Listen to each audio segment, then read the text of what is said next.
हिंदुत्व हे ब्राह्मणत्व आहे. म्हणजे आम्हाला हिंदुत्व आणायचं म्हणजे काय आणायचं, ब्राह्मणत्व आणायचंय. कारण हिंदू असा काही विचार नाही, जो विचार आहे तो ब्राह्मणी विचार आहे. ऑलरेडी आपल्याकडे मनुस्मृती आलेली आहे आणि संविधान गेलेलं आहे, हे तुम्ही स्वीकारायला तयार असलं पाहिजे. उद्या मला असं वाटलं की संविधान बचाव नावाची कोणती तरी पूजा त्र्यंबकला निघाली तर तिथेही घालायला जातील लोक. या पातळीवर आपलं अधःपतन झालेलं आहे. मोदी लहानपणी मगर पकडत असे इथपर्यंत त्याचं अधःपतन झालं. या कथा इतक्या भयानक दिसतील याची कोणाला पुसटशी शंकाही आली नाही, मलाही आली नाही. आज ज्या कालखंडामध्ये आपण जगतो आहे तिथे एक सफोकेशन, एक घुसमट सगळ्यांच्या मनामध्ये असणार याची मला पूर्ण जाणीव आहे, जी माझ्याही मनामध्ये आहे. परंतु या कार्यकर्त्यांचं मनोगत ऐकत असताना मला सातत्याने दोन गोष्टी आठवत राहिल्या. ते म्हणजे बाबासाहेब आंबेडकर जेव्हा होते, डॉक्टर बाबासाहेब आंबेडकर ह्यात होते, तेव्हा त्यांना स्वतःला एक गोष्ट सतत जाणवत होती. जरी आता आपण त्यांना घटनाकार वगैरे म्हणतो आणि त्यांनी ज्या पद्धतीने घटना लिहिली, संविधान लिहिलं, त्यामुळे आपण आज ज्या पद्धतीने जगलो ते जगू शकलो. आणि आज संविधान पायदळी उडवणारे सत्तेत आल्यानंतर आपल्या लक्षात येत आहे की त्याचं किती महत्व आहे. तोपर्यंत आपल्याला आपण त्याला गृहीत धरलं होतं की हे संविधान आहे आणि आपण लोकशाहीत जगणार आहोत. तसं होत नाही जर आपण जागरूक नसू तर. हे आता आपल्याला गेल्या 10 वर्षात लक्षात आलं असेल. परंतु मला एक गोष्ट जाणवते की बाबासाहेब आंबेडकरांना आयुष्यभर एक गोष्टीशी संघर्ष करायला लागला, कारण त्यांना 2 गुलामी बरोबर संघर्ष करायचा होता. तो एकतर शासक जे होते, शासकीय पातळीवर जी गुलामी होती ती होतीच, आणि त्याच वेळेला समाजामध्ये जो ब्राह्मणवाद होता त्याच्या विरुद्ध, ब्राह्मणवाद म्हणजे केवळ एका जातीपुरता मर्यादित नव्हता. ब्राह्मणवाद हा वेगवेगळ्या स्वरूपामध्ये या समाजामध्ये हजारो वर्ष अस्तित्वात आहे. आणि त्याच्याशी पण डॉक्टर बाबासाहेब आंबेडकरांना आणि त्यांच्या कार्यकर्त्यांना आणि त्यांच्या पुढच्या कार्यकर्त्यांच्या पिढ्यांना सतत संघर्ष करावा लागला. तो संघर्ष करत असताना बाबासाहेबांच्या समोर एक मोठा अवघड प्रश्न उभा होता. तो म्हणजे सत्तेविरुद्ध जो बंड चाललेला आहे ते पण सांभाळायचा आहे, तो तोल पण सांभाळायचा आहे, आणि हा ब्राह्मणवादाविरुद्धचा संघर्ष आहे त्याचा पण तोल सांभाळायचा. बाबासाहेबांनी ते अत्यंत कुशलतेने केलं. फार थोडे अनुयायी त्यांचे आहेत, त्यांना हे जमलं. आणि आजच्या काळात हे जाणवतं की हा 2 पातळ्यांवरचा संघर्ष आहे तो खूप अत्यंत नाजूक अशा वळणावर येऊन ठेपलेला आहे. आणि अशा वेळेला एक समतोल भूमिकेची गरज आहे. आणि त्या भूमिकेशिवाय आपण यानंतरच्या काळामध्ये संविधान आणि हे आपले लढे जे आहेत सर्व पातळीवरचे ते लढू शकणार नाही असं मला वाटतं. पहिली गोष्ट अशी की आता जो आपला लढा चालू आहे सगळ्यांचा राजकीय दृष्ट्या, तो आणि ब्राह्मणवाद वेगळाच नाही. हा सगळ्यात मोठा ही सगळ्यात मोठी समस्या आहे जी हजारो वर्षानंतर आताला परत भोगायला लागली. म्हणजे हजारो वर्षानंतर पहिल्यांदा असं झालंय भारतात की ब्रिटिश शासक आहेत किंवा दुसरे कोणीतरी शासक आहेत आणि आपल्याला एक ब्राह्मणवादांच्या पातळीवर लढावं लागतंय आणि शासकांच्या पातळीवर लढायला लागतंय. असं नाहीये. आज असं आहे की जे ब्राह्मणवादी आहेत ते शासक आहेत आणि त्यांनी आपल्याला गुलाम करण्याचा प्रयत्न केलाय. त्यामुळे संपूर्ण समाजामध्ये संविधानावर विश्वास असणारा किंवा स्वातंत्र्यावर विश्वास असणारा किंवा ज्या लोकांचा जगण्याचा प्रयत्न जो आहे तो पुरोगामी, प्रोग्रेसिव्ह आणि सेक्युलरपणाकडे आहे, त्या सर्वांना आज प्रचंड मोठा धोका निर्माण झालेला आहे. त्यांच्या आयुष्याला, त्यांच्या अस्तित्वाला काही अर्थ या सरकारने ठेवलेला नाही. आणि केवळ सरकार नव्हे तर सरकारमधल्या ज्या ऑक्झिलरी स्ट्रक्चर्स आहेत, म्हणजे ही सत्तेमध्ये जे शासक आलेले आहेत ते एका संघटनेतून आलेले आहेत, राष्ट्रीय स्वयंसेवक संघ. आणि राष्ट्रीय स्वयंसेवक संघ आणि त्यांच्या सहकारी शाखा ज्या आहेत सगळ्या, त्या आता एवढ्या ऑपरेशनल आहेत. आणि हे संपूर्ण ब्राह्मणवादाचं, मनुस्मृतीचं जे भूत आपण 1950 साली गाडलं होतं ते भूत बाहेर काढण्यात आलेलं आहे आणि ते परत आपल्या सगळ्यांच्या मानगुटीवर बसतंय. आणि हे करत असताना आपण जो आता आपले अनेक लढाऊ कार्यकर्ते जे आपल्या पॅन्थरमध्ये होते, कोणी रिपब्लिकन होते, त्या सगळ्यांना एक लढा देत असताना शासन जरी बरोबर नाही असं वाटलं तरी संविधान त्यांच्या रक्षणासाठी होतं, संविधान त्यांच्या काही प्रमाणात बरोबर होतं. 2013 पर्यंत भारतामध्ये लोकशाही अदमासे 73% लोकशाही देश होता आपण.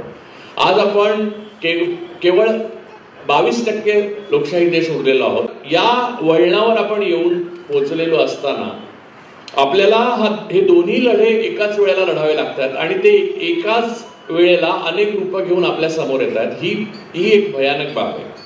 त्यामुळे आपल्याला असं आपला आणि परका कोण आहे हे ठरवताना इतकं कठीण होऊन गेलेलं आहे की मला आत्ता लढवताना दोन्ही पातळ्यांवर लढणारे लोक हे आपले आणि परके कोण आहेत हे बाजूला बसून सुद्धा तुम्हाला कळत नाही. या 10 वर्षात आपल्याला एक सर्वात महत्वाची गोष्ट कळली की आपल्या नात्यातले म्हणजे कोणाच्याही नात्यातले, माझ्या असो ना तुमच्या असो, कोणाचे नात्यातले, आपल्या मित्रपरिवारातले, आपल्या रोजच्या उठण्या बसण्यातले, आपल्याला म्हणजे दशकानुदशक सहकार्य केलेली अशी माणसं आहेत ती अचानक आपल्या लक्षात आलं की अरे हे आपल्या बरोबर नव्हतेच कधी.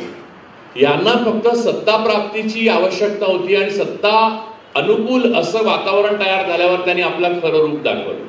म्हणजे गेल्या 10 वर्षात माझ्या आणि तुम्हाला एवढे धक्के बसले असतील माणसांची रूपं पाहून, जेवढे धक्के त्याच्या अगोदरच्या एक 60 वर्षात कोणाला क्वचित बसले असतील किंवा 65 वर्षात क्वचित बसले असतील कुठच्या पड्यानं. किंबहुना माझ्या आकलनाप्रमाणे किंवा आपल्या पण की एवढ्या भयानक गुलामीत आपण परत सापडू अशा आवर्तात की जिथे संविधान बाजूलाच टाकण्यात आलेलं आहे. संविधान संपूर्णपणे बाजूला ठेवून मोदी संपूर्ण शासक बनलेले आहेत. किंबहुना त्यांच्या रूपाने जो RSSने आणि त्यांच्या सगळ्या कल्टने जो संदेश लोकांपर्यंत पोहोचवलेला आहे तो म्हणजे मनुवादी राष्ट्र. म्हणजे तो सेंगोल काय, नंतर नदीमध्ये डुबक्या काय, किंवा एकदा कुठच्या तरी गुहेत जाऊन बसणं काय किंवा समुद्राखाली जाणं काय, या सगळ्यामधनं एक रिप्रेझेंटेशन जे आहे ते तुम्हाला देण्यात आलेलं आहे की तुम्हाला सांगण्यात आलेलं आहे की यानंतर एक पुरोहितशाहीची झुंडशाही असलेलं मनुवादी राष्ट्र आपण बनवू. त्याला हिंदू राष्ट्र वगैरे म्हणणं हे खूप चुकीचं आहे, कारण हिंदू राष्ट्र वगैरे म्हणजे अजून काहीतरी थोडं चांगलं असू शकतं असं काही लोकांना वाटतं. जे धार्मिक आहेत पण अतिरेकी नाहीत ते आज आपल्या बरोबर असले पाहिजेत. त्यामुळे याला एक पुरोहितवादी असं मध्ययुगीन शासन आपल्यावर कायम करण्याची वेळ आलेली आहे आणि ती वेळ आता पुढे येणार आहे असं समजू नका, तर ऑलरेडी आलेली आहे.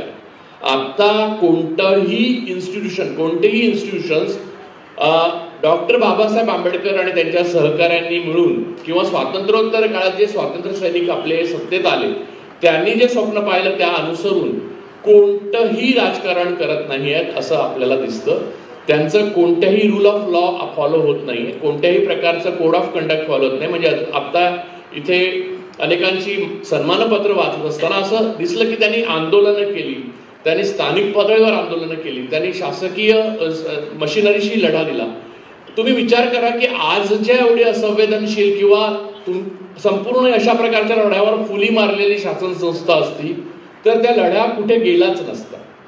म्हणजे आज आपण यांचं स्मरण करू शकतो, यांच्या योगदानाविषयी बोलू शकतो किंवा यांच्या योगदानाचं एक भांडवल आपल्याकडे आहे, संचित जे आपल्याकडे आहे ते नसलंच असतं जर संविधान नसतं. तर जर शासन संस्थांवर बंधनकारक ते संविधान नसतं आणि शासन संस्थांनी ते संविधान आपल्यावर बंधनकारक आहे हे मानलं नसतं तर आज आपण यांचं संचित पण स्वीकार करू शकलो नसतो. एवढी स्पेस उरली नसती, एवढी जागा उरली नसती. गेल्या 10 वर्षात ती जागा संपूर्णपणे खाली करण्यात आलेली आहे, ती संपूर्णपणे नष्ट झालेली आहे.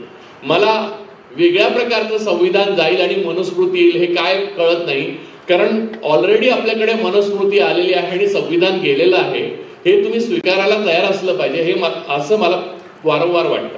कारण गेल्या 10 वर्षामध्ये मी ज्याच्याबद्दल बोलणार आहे आज खास करून की गेल्या 10 वर्षामध्ये आपण काय गमावलंय हे आपल्याला नीट समजून घ्यायला पाहिजे. त्याशिवाय आपल्याला कळणार नाही की आपल्या पूर्वजांनी डॉक्टर बाबासाहेब आंबेडकरांपासून म्हणजे गौतम बुद्धांपासून डॉक्टर बाबासाहेब आंबेडकरांनी मग ते महात्मा फुले असो, सावित्रीबाई फुले असो, शाहू महाराज असो, या सगळ्यांनी काय नेमकं करून ठेवलं होतं जे आपण 10 वर्षात गमावलं आणि इतक्या बेदरकारपणे आपण गमावलं, इतक्या बेसावतपणे आपण गमावलं की आपल्याला प्रत्येक दिवशी एक स्वातंत्र्य आपलं कमी होत होतं आणि एक साखळदंड आपला वाढत होता आणि आपण त्याच्याकडे लक्ष दिलं नाही.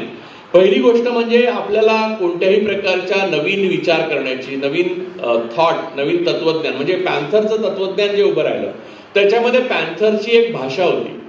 पॅन्थरच्या तत्वज्ञानामध्ये कला, संस्कृती, समाज घटक, संगीत सगळं नव्या प्रकारे धुमारे फुटले. तसं उभं करायला आता कोणतीही जागा ठेवण्यात आलेली नाही, पहिली गोष्ट. दुसरी गोष्ट बंड, विद्रोह क्रांतिकारकता या शब्दांना थेट अतिरेकी आतंकवादी असं नामकरण करून तुम्हाला call him dog and shoot him या लेवलला या सरकारने आणि या 10 वर्षांनी आपल्याला आणून ठेवलेलं आहे.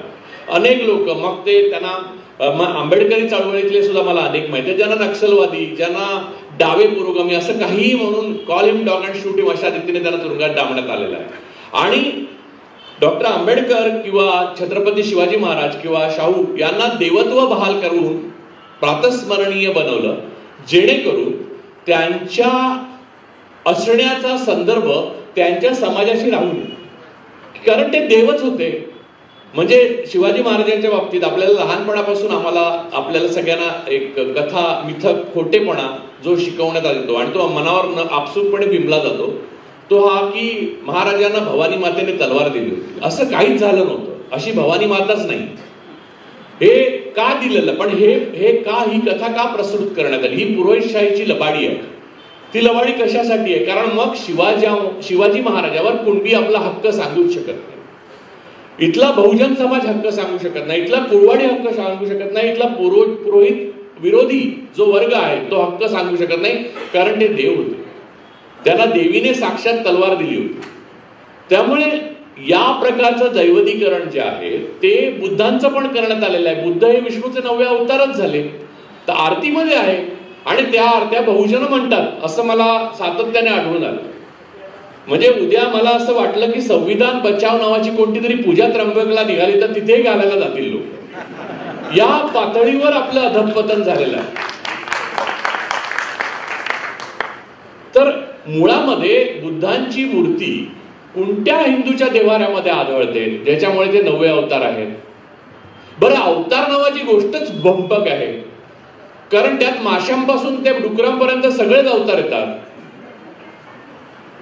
त्यामुळे ह्या सगळ्या गोष्टी आपल्या मनावर बिंबवत आपण त्या गमावत आलो की आपली लॉजिकल म्हणजे तर्कशक्ती, आपली विचार करण्याची शक्ती, आपली विश्लेषण क्षमता ही सगळी या कथांमधून या स्टोऱ्यांमधून आपण गमावत आलो. आणि मग असं गमावत आपण अशा ठिकाणी आलो की ते शिवाजी महाराजांना भवानी मातेने तलवार दिली, त्याला भवानी तलवार म्हणतात आणि ती इंग्लंडला आहे, लंडनमध्ये. आणि असं नाही की काँग्रेसचं राज्य असताना या गोष्टी प्रसूत होत्या, त्या थांबल्या होत्या. खुद्द अंतुले भवानी तलवारच म्हणत असत. अब्दुल रहमान अंतुले ते चांगले पुरोगामी माणूस होते आणि बुद्धिमान पण होते, पण त्यांना पण ते गतानुगतिक होते. त्या गोष्टीचं इतकं आलं की मोदी लहानपणी मगर पकडत असे इथपर्यंत त्याचं अधःपतन झालं. या कथा इतक्या भयानक निघतील याची कोणाला पुसटशी शंकाही आली नाही, मलाही आली नाही. खरं सांगायचं तर मलाही वाटलं नाही की या पातळीला हे सगळं येऊन ठेपेल. म्हणजे ज्या कथानक निर्माण केलं त्यांना भवानी माहित नाही, म्हणजे असं काही आहे हे नाहीच आहे. शिवाजी महाराजांचं पूर्णतः जो चरित्र आकलन करेल त्याला समजेल की महाराज हे किती आधुनिक आणि क्रांतदर्शी विचार करणारे होते. त्यामुळे ते भवानी मातेकडनं तलवार घेतलेली शक्यताच नाहीये, किंवा कोणी ड्रेस घालून आलं तरी घेणार नाही. त्यांची तलवार ही त्यांच्यापाशीच होती, म्हणून तर ते इतकं टिकले. परंतु नंतरच्या कथाकारांना मगर म्हणजे काय हे पण माहित नाहीये आणि मोदी ही काय चीज आहे हे पण माहित नाहीये. ज्या माणसाने 10 वर्षात एक इंटरव्ह्यू दिलेला नाही तो मगर पकडेल यावर तुम्ही कसा विश्वास ठेवू शकता? म्हणजे पत्रकार हे मगरीपेक्षा तर निरुपद्रवी असतात, म्हणजे कितीही वाईट असले तरी. तर त्यांना इंटरव्ह्यू देण्याच्या ऐवजी त्यांना भिणं, म्हणजे मी मागे आता दीक्षाभूमीला होतो 14 तारखेला एप्रिलच्या, इथे भाषण होतं, तर तिथे मी बोलताना म्हटलं की आपला देश हा इंग्रजांच्या काळात जास्त तर्कबुद्धी वापरून विचार करत असते, सामुदायिक शहाणपण हे जास्त होतं. तेव्हा आपण जनरल डायरला एका दिवसात ओळखलं, आज जनरल कायर 10 वर्ष झाले तरी अजून संभ्रमात आपण आहोत. तर मुद्दा हा आहे की या कथा सगळ्या पुरोहितशाहीने लडबडलेल्या आहेत, पुरोहितशाहीमध्ये बुडलेल्या आहेत आणि त्या तुम्हाला भरवण्यात आलेल्या आहेत. आणि मला खात्री आहे की बहुजन समाजाचं जे विद्रुपीकरण झालं ते बहुजन समाजाने आपली ताकद, म्हणजे सगळे बहुजन, म्हणजे मी असं म्हणेन की कुठचाही वर्ग नाही, त्याने वर्ग आणि आपल्याकडे जाती या सगळ्यांनी प्रत्येक उतरंडीवरची जात आहे त्यांनी खाली खाली जशी गेली, त्यांनी तर्कबुद्धी विश्लेषण बुद्धी न वापरता अनुकरण प्रियता म्हणजे मी पुन्हा एकदा सांगतो, अनुकरण आणि त्याच्यासाठी जे तीच प्रतीक वापरण्याची अट्टहास आहे त्यातनं आलं. म्हणजे मला स्वतःला बुद्धांच्या किंवा डॉक्टर बाबासाहेब आंबेडकरांच्या स्टेजवर मूर्त्या ज्या ठेवतात, ज्या चांगल्या कलाकृती म्हणून बनवलेल्या आहेत त्या नव्हे, किंवा शिवाजी महाराजांच्या मूर्त्या, आणि त्याला दिवेच्या ऐवजी मेणबत्ती लावतो आपण, ते पण मला मान्य नाही. कारण बाबासाहेब आंबेडकर हे एका मूर्तीत किंवा एका त्या जे स्टेजवर उभं ठेवलेलं असतं त्याच्यात मावणार नाही. डॉक्टर आंबेडकर हा एक थॉट आहे. आणि मी प्रामाणिकपणे माझ्या कॉलेज काळापासून आजपर्यंत डॉक्टर बाबासाहेब आंबेडकरांची पुस्तकं सगळी वाचून पुन्हा पुन्हा वाचणं अजूनही वाचतोय. म्हणजे अजून संपलीच नाहीये, काही परत सापडतात नव्याने.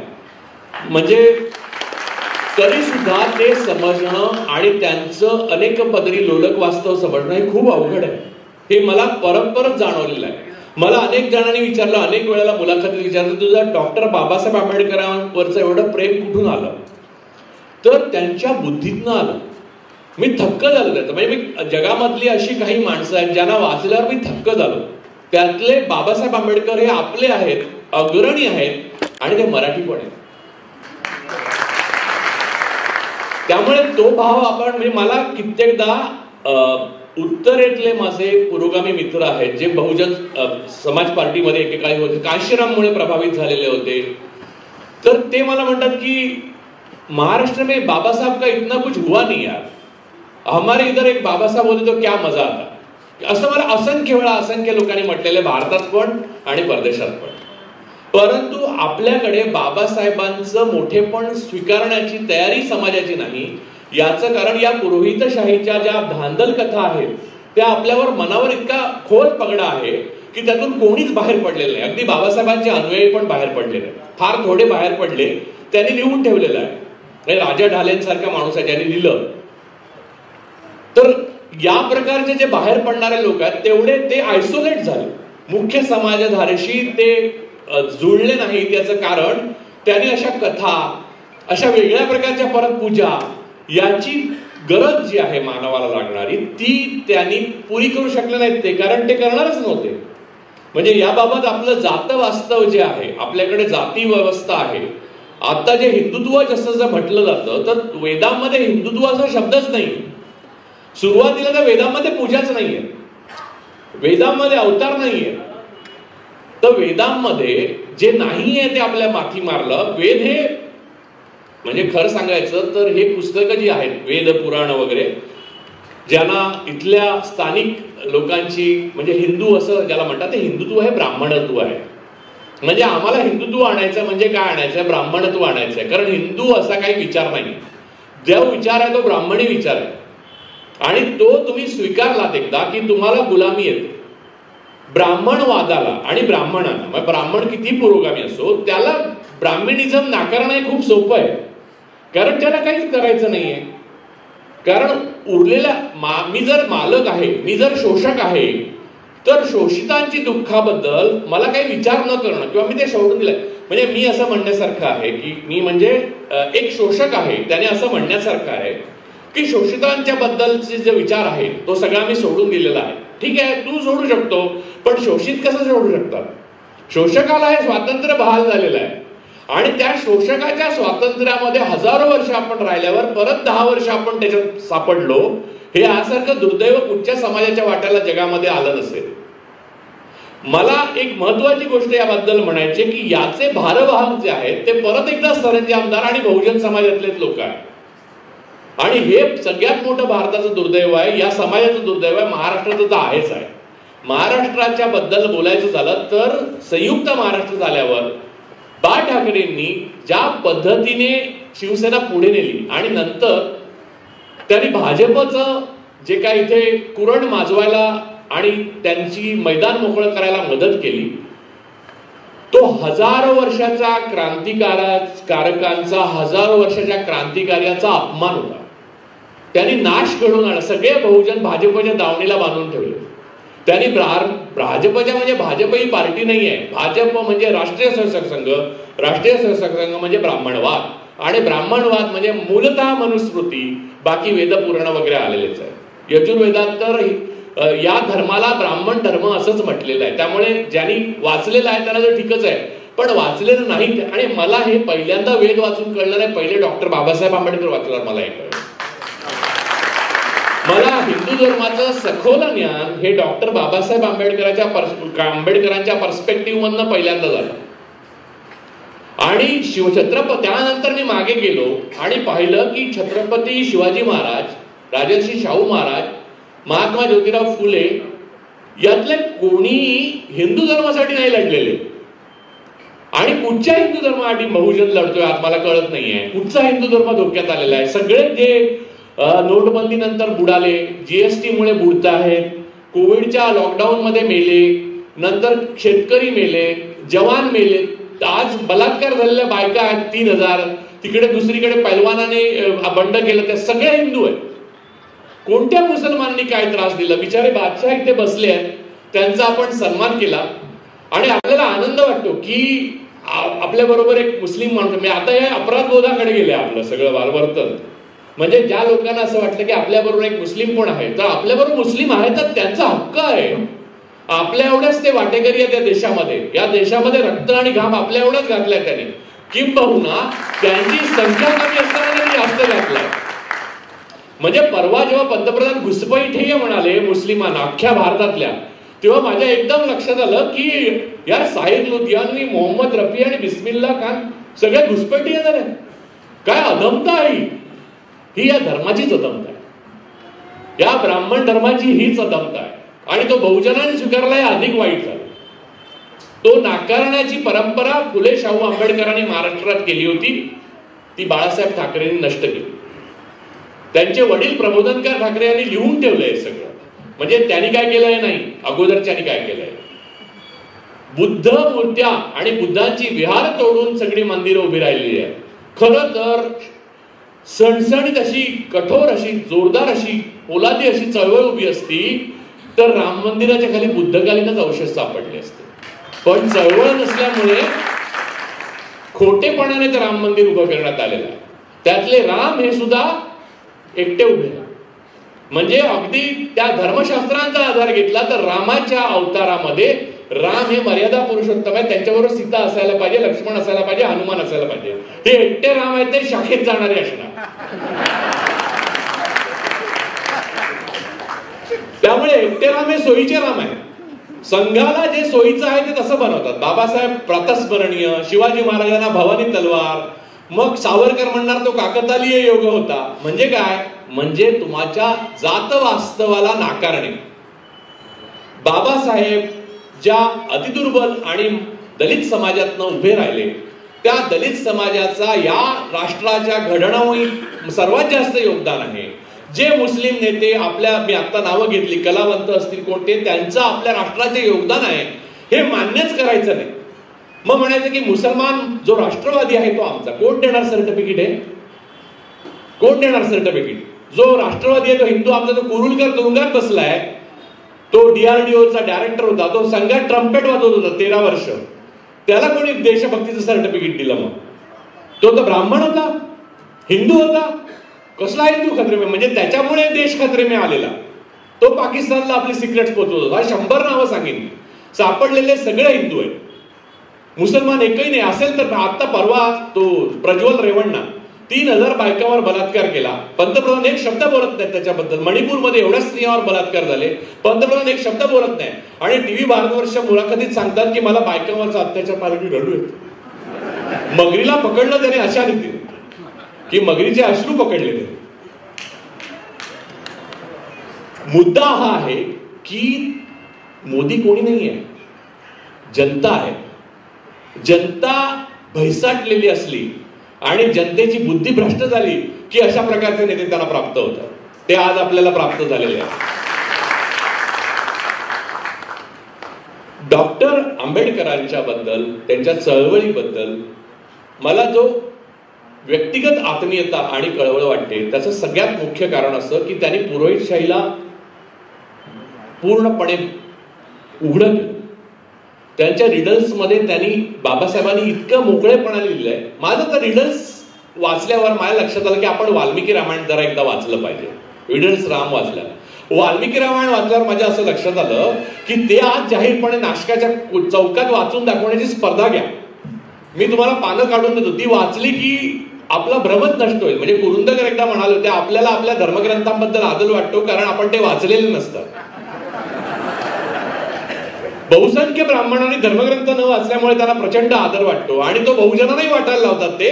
मग बहुजन सत्यनारायण, माझ्या माहितीमध्ये 26 जानेवारीला सत्यनारायणाची पूजा करण्याचा जो प्रघात झाला माझ्या लहानपणापासून मी बघत आलेला आहे. 15 ऑगस्ट आणि 26 जानेवारीला सत्यनारायणाच्या पूजा.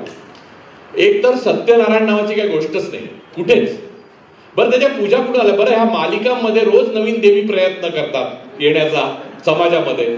त्यांचे व्रत वैकल्य, त्या कुठच्या गुरुवारच्या व्रत त्याने पैसे मिळणार म्हणे. पैसे मेहनत केल्याशिवाय किंवा चोरी केल्याशिवाय मिळत नाही.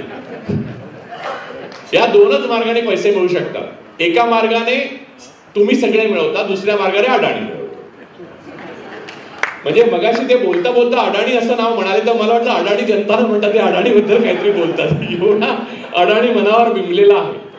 एकेकाळी अडाणी हा शाप होता, आजही तो शाप आहे, पण तो आज राज्यकर्त्यांच्या गळ्यातल्या ताईत असलेला शाप आहे. या प्रकारचा भारत निर्माण करावं असं ना नेहरूंना वाटलं होतं, ना गांधींना वाटलं होतं, ना बाबासाहेब आंबेडकरांना वाटलं होतं. डॉक्टर बाबासाहेब आंबेडकर जेव्हा संविधान लिहिलं जात होतं तेव्हा ते आजारी होते. त्यांच्या शरीरात अनेक प्रकारच्या व्याधी होत्या आणि त्यांना त्रास होत होता. त्यांना उभं राहणं शक्य नाही, तरी सुद्धा 18 तास काम करून आणि संविधान सभे समोर उभे राहिल्यावर प्रत्येकाच्या प्रश्नाचं त्याचं समाधान होईस्तोवर उत्तर देऊन त्यांनी ते संविधान निर्माण केलं. आणि त्याला गोळवलकर म्हणतो की ही गोधडी आहे म्हणून. त्यांनी काहीच लिहिलं नाही. त्यांनी जे बंच ऑफ थॉट्स लिहिलेलं आहे ते जर वाचलं तर हिलारियस पुस्तक आहे. म्हणजे मला अत्र्यांची एक आठवण होते. अत्रे एकदा अशा गोळवलकर छाप माणसांच्या सभेला गेलेली. तर ते गोळवलकर छाप एक मनुष्य उभा राहिला, ज्याला आता हल्ली प्रतिष्ठा आहे. असे सगळे बुवा वगैरे हल्ली टीव्हीवर रोजच दिसतात आणि त्यांच्याकडे लाखो लोक आपली समस्या घेऊन जातात. मुळामध्ये ते गुरु हेच समस्या आहे, लोकांच्या लक्षात येत नाही. सद्गुरू, श्री श्री श्री श्री श्री श्री हे सगळे ही समाजाची खरी समस्या आहे. म्हणजे ते ताप आहेत आणि लोकांना टीबी झालाय असं लक्षात घ्या डोक्याचा. तर तो तापाचं लक्षण जे आहे ते मुळातून काढलं पाहिजे आणि वेगळं टीबीवर उपचार केला पाहिजे. तर त्यांच्याकडेच लोक जातात उलट. म्हणजे आजारी माणसाने विषमज्वर झाल्यावर तापाकडे जावं तसं आहे ते. तर मुळात अत्र्यांची स्टोरी गमतीशीर आहे. तर एक असा धर्म परायण आणि धर्माचा अभिमान असलेला प्राचीन आणि मूळ संस्कृतीचा प्रचंड पाईक असलेला मनुष्य त्या संस्कृती रक्षक उभा राहतो आणि अत्रे त्या सभेचे अध्यक्ष म्हणून बोललेले असतो. अत्र्यांचं वैशिष्ट्य होतं कुठच्याही सभेला ते अध्यक्ष म्हणून जायचे, कोणाची असो. तर तो उभा राहतो आणि तो सांगतो की आपल्याकडे काही असं नाही. म्हणजे आज ते मान्य केलंय. म्हणजे मला असं वाटतं की त्या काळात त्याच्या विरुद्ध बोललं गेलं आणि आता मान्य करतो आपण.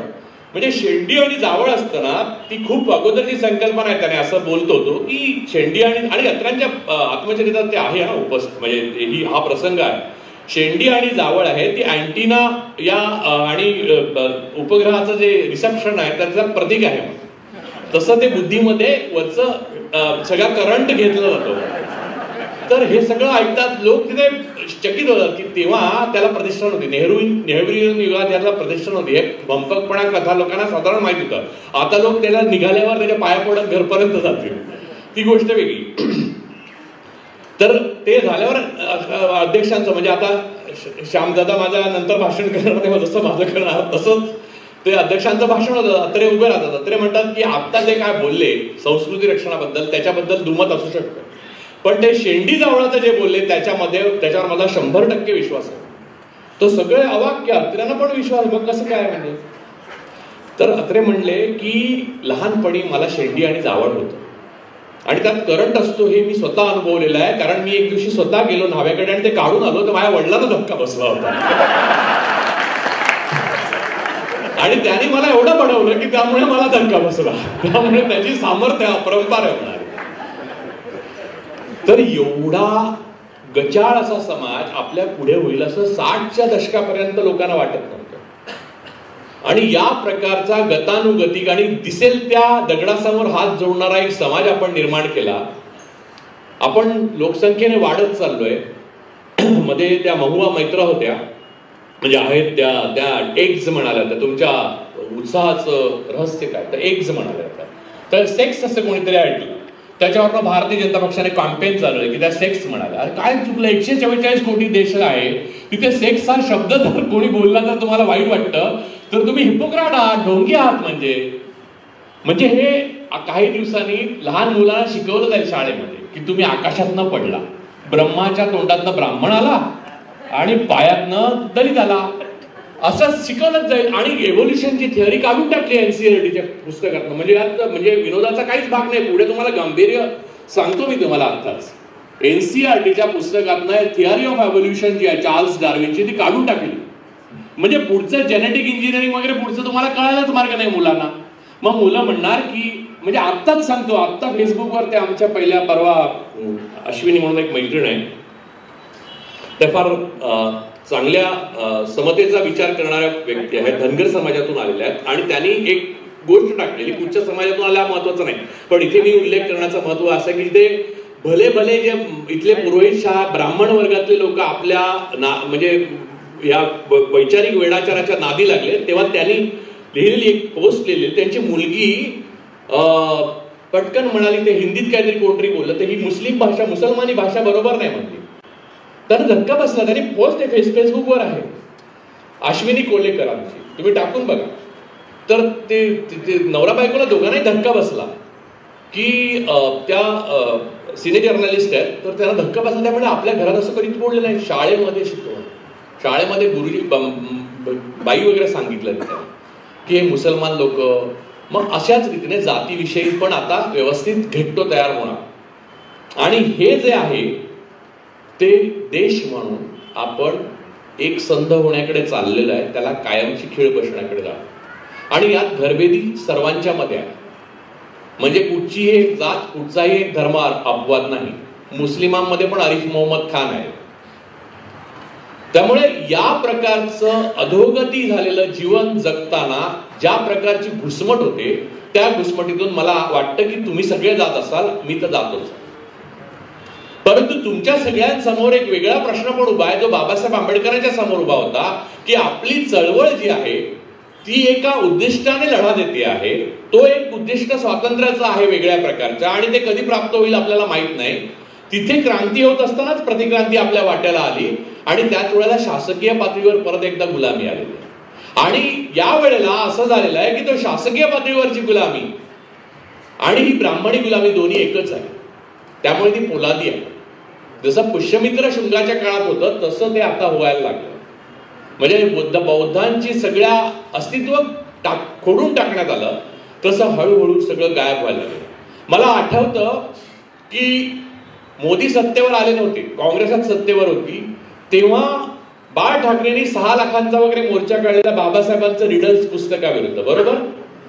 म्हणजे महाराष्ट्रामध्ये या प्रकारच्या झुंडशाही आणि पुरोहितशाहीची पायाभरणी जी झाली, त्याच्याकडे आपण अनालिटिकली आणि विश्लेषणात्मक आणि तर्कबुद्धीने पाहिलं नाही. नाहीतर तेव्हाच तो धोका आपल्याला कळला होता. तेव्हा मी लिहिलं होतं, म्हणजे तेव्हा नाही, त्याच्यानंतर 2004 मध्ये लिहिलं, कारण मी तेव्हा लिहिण्याच्या वयाचा नव्हतो. किंवा म्हणजे असं म्हणाल की मी लिहिलं असतं पण छापलं नसतं लोकांनी, कारण वैज्ञानिक क्रांती झाल्यावर तुमचे ब्लॉग्स यायला लागले आणि तुम्ही कुठेही दिसू लागला. तसं नव्हतं. तेव्हा फक्त तळवलकर आणि गडकरी असायचे, आणि गडकरी त्या लिडरच्या आंदोलनाच्या बाजूचे होते, म्हणजे बाळासाहेबांच्या आंदोलनाच्या, आणि तळवलकर तर कोणाला भेटतच नसत. या दोघांचे नंतर मी इंटरव्ह्यू घेतले.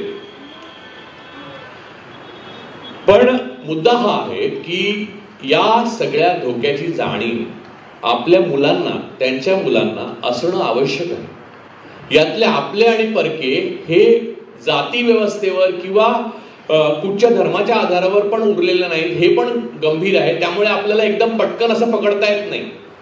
मी आज नावं घेऊन बोलणार नाहीये, कारण ते तितकंसं संयुक्तिक होणार नाही, कारण प्रत्येक माणूस वेगवेगळ्या चळवळीतल्या वेगवेगळ्या धारेतनं आला. पण मी काय म्हणायचंय मला हे तुम्हाला समजू शकत असेल की एक लार्जर इंटरेस्ट जो आहे आपल्या देशाचा, तो इंटरेस्ट आपण जर तो एक मोठा पट जर आपल्या देशाचा मानला, तर त्याच्यामधला जो आपल्या सगळ्या नागरिकांचा हक्क, आपल्या संविधानिक ज्या आपल्याला मिळालेले अधिकार, या सगळ्याचे रक्षण जर आपण करू शकलो तर आपली चळवळ टिकू शकते. ते वरचं जर नष्ट झालं छप्पर तर खालचं चळवळ टिकणार नाही, हेही तुम्ही लक्षात घ्या. कारण संविधानाने संरक्षण दिल्यामुळे ह्या चळवळी थोड्या त्या का होईना टिकू शकल्या. त्या आपल्या मानसिकता आणि आपल्या गतानुगतिक स्वभावामुळे त्या फाटे पडले, अनेक फाटे फुटले, त्याला त्या वीक झाल्या, दुर्बल झाल्या, क्षीण झाल्या. समाजवादी चळवळी वगैरे तर नष्टच झाल्या. कारण समाजवादी चळवळीने नेहमीच संघाच्या लोकांचा पाया उभारून दिलेला आहे. एक लालू प्रसाद यादव देशामध्ये सोडले तर मला आठवतं की जयप्रकाश नारायणांपासून व्ही.पी. सिंगांपासून सगळ्यांनी कधी ना कधी संघाबरोबर तडजोड केली. मी एकदा लिहिलं होतं तेव्हा खूप समाजवाद्यांना दुःख झालं होतं. आणि मला गंमत वाटते काँग्रेसचं बघा की ब्राह्मणीकरण झाल्यावर काय होतं ते बघा. मी नेहमीच म्हणतो की संघ मनात असतो, मैदानात नसतो. खरा तुम्हाला मैदानात जो दिसतो एवढा संघ नाहीये, मनात आहे. तुम्हाला माहित पण नसेल, तुमच्या बाजूचाच नसलेला मनुष्य संघाचा असू शकतो. आता तर कोर्टात पण जज म्हणून बसतात आणि इलेक्शन कमिशनरला 3 कमिशनर म्हणून पण बसतात, ते वेगळं. पण तुम्हाला माहित नसताना कित्येक संघी तुमच्या बरोबर होते. इथे आमचे अनेक मित्र, मी लेट होतोय काका, लेट होतोय मी, झालं 5-10 मिनिटात संपवतो. म्हणजे आता झालं श्यामदादांना बोलायचं नाही, त्याला काय अनंत काळ चालणार आहे. हे तर मोदी जोपर्यंत आहेत तोपर्यंत माझं चालूच राहणार नाही.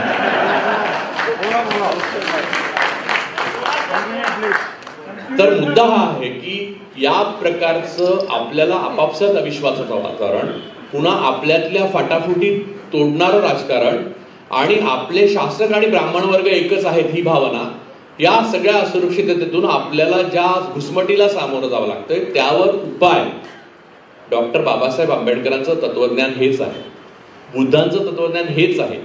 मला नेहमीच एका गोष्टीची खंत वाटत आली की बाबासाहेब आंबेडकरांच्या आयुष्यानंतर जी चळवळ उभी राहिली त्यात बौद्ध धर्माचा तेवढा विकास झाला नाही जेवढा व्हायला पाहिजे होता. तार्किक आणि विश्लेषणात्मक विचार खूप झाला, पण बौद्ध धर्माचा विस्तार जो व्हायला पाहिजे होता देशामध्ये, जो भारताचा खरा धर्म आहे तो बौद्ध धर्म. भारतामध्ये हिंदू नावाचा धर्मच नाही, हिंदू नावाचं काहीच नाही. हिंदू हा प्रदेश आहे, हिंद हा प्रदेश आहे. जय हिंद म्हणाले सुभाषचंद्र बोस. हिंद हा शब्द अमीर खुसरोनी पण वापरलेला आहे. खरं तर हिंद म्हणजे हिंदू हा शब्द म्हणजे भगवा हा शब्द भगवान बुद्धांना म्हणतात. भगवा बुद्धांना दुसरं नाव आहे भगवा आहे. पालीमध्ये तशा प्रकारचे श्लोक आहेत. म्हणजे मी असं काही वेगळं माझ्या पद्धतीचं आणि माझ्या तऱ्हेने अर्थ लावलेलं सांगत नाही.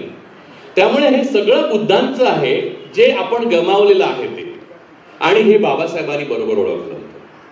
त्यांनी धर्म स्वीकारताना सुद्धा डोळसपणे स्वीकारला. त्यांनाही माहिती होतं माणूस हा मूलतः असुरक्षित असतो, त्याला एक धर्म लागतो. तो इथला धर्म असला पाहिजे आणि तो असा असला पाहिजे की हे जग अनित्य आहे असं सांगणार. नाहीतर एका वर्गाला, एका धर्माला, एका पुरोहिताला युगानुयुग तुम्ही पूजत राहता, त्याला अनित्यता नाहीच आहे, ते नित्य आहे. म्हणजे ब्राह्मण नित्य नियमाने शोषक आहे आणि बाकी सर्व शोषण होतं ते आहेत, कोणत्या ना कोणत्या पायरीवर असतील. मग त्यांच्या खालच्यांना शोषण करतात. असं करत करत अतिशूद्रापर्यंत ते जातं. याचा बाबासाहेबांना भान होतं. त्यांनी इतका थेट आणि इतका सूक्ष्म विचार केला होता, तेवढं त्यांना आयुष्य लाभलं नाही. आणि माझं त्यांच्यावरचं जे त्यांच्या म्हणजे माझा जन्मच त्यांच्यानंतर कित्येक वर्षांनी झाला, पण जे काय प्रेम आहे ते त्यांचं कोणतंही अहिक अस्तित्वाच्या मूर्त्या किंवा खुणांमधनं नाही. मला बाबासाहेब आंबेडकरांचा फोटो का फार आवडतो, मी तो घरात पण ठेवतो. पण त्यामध्ये बाबासाहेब आंबेडकर असं आहेत असं मी मानत नाही. मी मानतो की बाबासाहेब आंबेडकर म्हणजे बाबासाहेब आंबेडकरांनी जो थॉट दिलेला आहे, बुद्ध म्हणजे बुद्धाने जो विचार दिलेला आहे. आणि देवदेवतांचं स्तोम हे यासाठी माजलं या ठिकाणी कारण देवदेवतांनी तुम्हाला काहीही दिलेलं नाही. कोणत्या देवाचं तत्वज्ञान आहे ते मला सांगा. जे तत्वज्ञान आहे म्हणजे इथलं तत्वज्ञान जे उपनिषदांमध्ये वगैरे दिसतं ते तत्वज्ञान कुठच्या देवाशी संबंधितच नाही. रामाचा तर उल्लेख नाही. म्हणजे 4 वेद आणि 10 याच्यामध्ये रामाचा उल्लेखच नाही. राम नावाचं अस्तित्व त्यामध्ये नाही. 10 उपनिषदामध्ये ईश, केन, कठ, प्रश्न, मुंडक, मांडुक्य, ऐतरेय, तैतरेय, छांदोग्य आणि बृहदारण्यक ही 10 उपनिषद आहेत. 4 वेद आहेत, ऋग्वेद, सामवेद, अथर्ववेद आणि यजुर्वेद. त्याच्यात पण कुठेही रामाचा उल्लेख नाही. आणि राम या जास्ती, राम ही कथा आहे असं माना, आणि ती आपण अधिनायकपदी त्याला बसवलं असं पण मानू आपण. जसं आपण जर कुठच्याही गोष्टीला मूर्तीपूजेकडे अखेर येणारच असू तर त्यांचं महत्व काय आहे असं तुम्ही म्हणाल, तर त्यांचं महत्व हे आहे की वडील म्हणजे अगोदरचे सत्ता, विरोधी पक्ष म्हणजे भरत, बाहेर जनता, हे सगळे रडत असताना की सिंहासनावर बसा असं सांगतात असताना वडिलांनी दिलेल्या वचनाआधी तरी सत्ता त्याग केला. ही त्यांची खरी कथा आहे. जर त्यांच्या कथेचं सगळे रडत असताना सत्तेवर बसण्याकरता 73व्या वर्षी तुम्ही झगडत असाल तर रामाचा काहीच संबंध नाही तुमचा. आणि ते सुद्धा अत्यंत नीच स्तराची भाषा वापरू. म्हणजे आतापर्यंत मला पंतप्रधान म्हटल्यावर एक आदर वाटत असते, बेसिक गोष्ट आहे की एका खुर्चीचा आपण रिस्पेक्ट करतो. तो सुद्धा या काळामध्ये म्हणजे जजेसनी आपल्या पदाला काळिमा लावला, इलेक्शन कमिशनर्सनी आपल्या पदाला काळिमा लावला, आता पंतप्रधानांनीच लावला तर मग सगळ्यांनीच लावला. आणि राष्ट्रपती तुम्ही बघा, परवा आपल्या महिला राष्ट्रपती आहेत त्या रामाच्या मंदिरात, त्या सोकॉल्ड रामाचं जे संघाचं मंदिर आहे त्याच्यामध्ये गेल्या, त्याला दूर उभं राहून दर्शन दिलंय. मोदी त्या पायावर पडले पण ते उर्मुना दूर ठेवलंय. त्यामुळे कधीही इथला ब्राह्मण वर्ग, इथला शोषक वर्ग हा सत्तास्थानी आला की तुम्ही स्त्री आहात, तुम्ही मागासवर्गीय आहात, तुम्ही आदिवासी आहात, या गोष्टी विसरत नाही. तुम्हाला त्या पायरीवर नेण्याचा प्रयत्न ते करतात आणि त्या सत्तेत आहेत हे समजून आपलं आयुष्य जगायला लागा.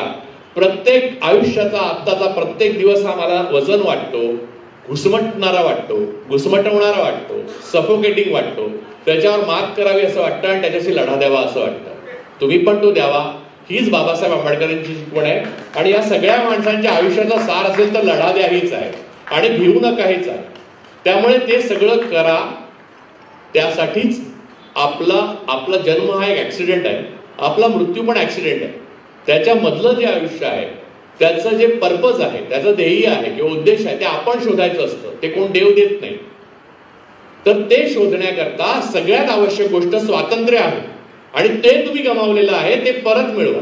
एवढंच मी सांगतो.